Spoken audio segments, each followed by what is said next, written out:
Why, hello everyone, Lee here, and welcome back to another episode of Friendly Fish Keeping.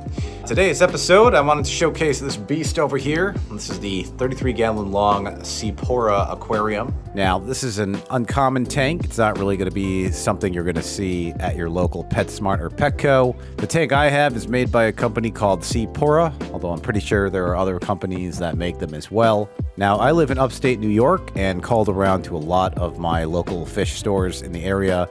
But I was not able to find anybody who had one, and if they did have one, there was going to be a wait. The closest available tank was located at a fish store over in Monroeville, Pennsylvania, called Elmer's Aquarium. They not only had the aquarium, but they had a whole bunch of other unique aquariums as well. Just ones that you would not see at your local fish store, which was pretty cool. But yeah, due to my impatience, I actually drove about 5 hours, stayed in a hotel, picked up the tank the next day, and then drove all the way back. Not gonna lie, it was one of the most nerve-wracking drives of my life, with every bump in the road that I hit just making me incredibly nervous. But luckily, the tank and I made it back in one piece, and I was able to set it up. A couple months earlier, I was given a pair of Black Mollies that actually gave birth to a ton of fry, and they were in need of a good home, so I figured this was going to be the place for them to go. I wanted to go for a very natural and planted look, as I do with most of my aquariums.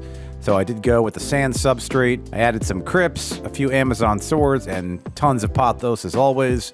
Now the sand and the driftwood actually came from an already established tank, so I was able to instantly cycle this aquarium and get the mollies in right away. So as far as filtration goes, nothing fancy. I've just got 2 large sponge filters in here, keeping the tank clean. As far as lights go, I found these awesome Sea-Aura lights, not the same as Seapora. I actually found these lights on Amazon, and they've actually got built-in automatic timers, which is very handy. And these have been doing a great job at growing all the plants. There are a lot of fancy settings, but I don't really use them. I just kind of use the basic white light, and I put them on for 6 hours a day, and that's it. So next up, we're going to get into Black Molly care. So as far as taking care of Black Mollies, they're actually a pretty easy fish to take care of. They're actually quite hardy. These guys are peaceful fish, and they thrive in temperatures ranging between 75 and 82 degrees. I keep mine around 80 degrees with a pH range of 7.5 to 8.5. These guys are best kept in a tank of at least 20 gallons, so 20 gallon minimum, 30 gallons or more is going to be ideal.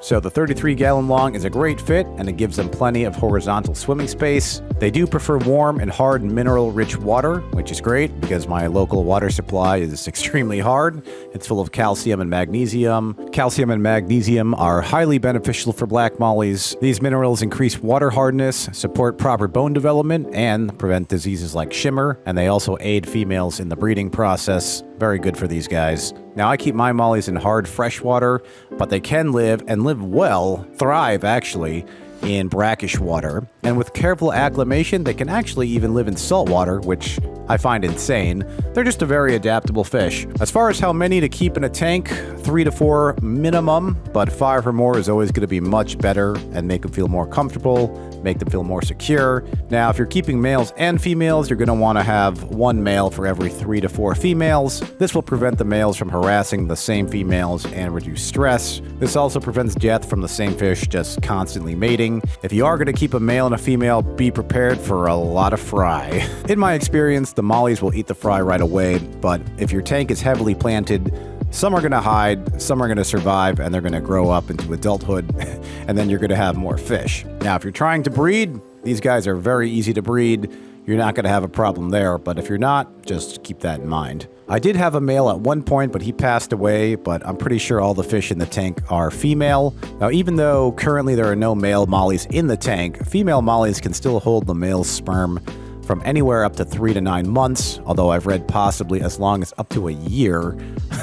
So it's still possible I could have more fry in the future, but I haven't seen any in quite some time, so I might be in the clear here. Now, keep this in mind if you're planning on buying females from the pet store, as if they've been in the same tank as males, you could still very well end up with fry. Now, as far as diet goes, they are omnivores, so I alternate between mysis and brine shrimp, fluval bug bites, or any flake food works, and algae wafers. They seem to enjoy that. They're not very picky eaters, so as long as you alternate between plant and protein-based foods, they're going to do just fine. Now, they will also graze the algae in the aquarium, but you don't want that to be their only source of food. Now, the Black Mollies are pretty sensitive to ammonia and high nitrate levels, so regular water changes are going to be needed unless you have a lot of plants like I do. Those plants are going to help keep the nitrate levels down. I do water changes on this tank every 3 weeks. Probably don't even need to do it that much. So if you have a heavily planted tank, probably don't need to change the water that much. If you don't really have any plants, I would change it weekly.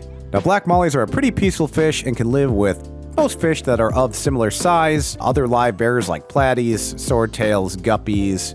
They can also live with tetras, danios, rasbora, barbs, loaches, corridors, catfish. You have a lot of choices if you're going to put them in a community tank. Now, I'm a fan of same species tanks only, so I only have Black Mollies in this tank. I think it makes them feel safe, more secure when they're just with their own kind. But it doesn't have to be like that. But yeah, overall, just a great hardy fish to have. I really like how the aquarium came out. I think the mollies are really enjoying the setup. There's about 13 mollies in there, and I think that's a good number to have. If there end up being more, well, oh well. But remember, having a low stock tank with a lot of water volume and a lot of plants equals happy fish and way less maintenance. I hope you enjoyed the showcase of the 33-gallon long aquarium. It's a unique and neat looking tank, and I'm glad I was able to finally get a hold of one. Also, if you are planning on getting Black Mollies, I hope this video helps you out. Hey guys, I hope you enjoyed this latest video. Don't forget to hit the like button, share, and subscribe for more content, and I will see you guys in the next video. Thanks again for watching. See you later.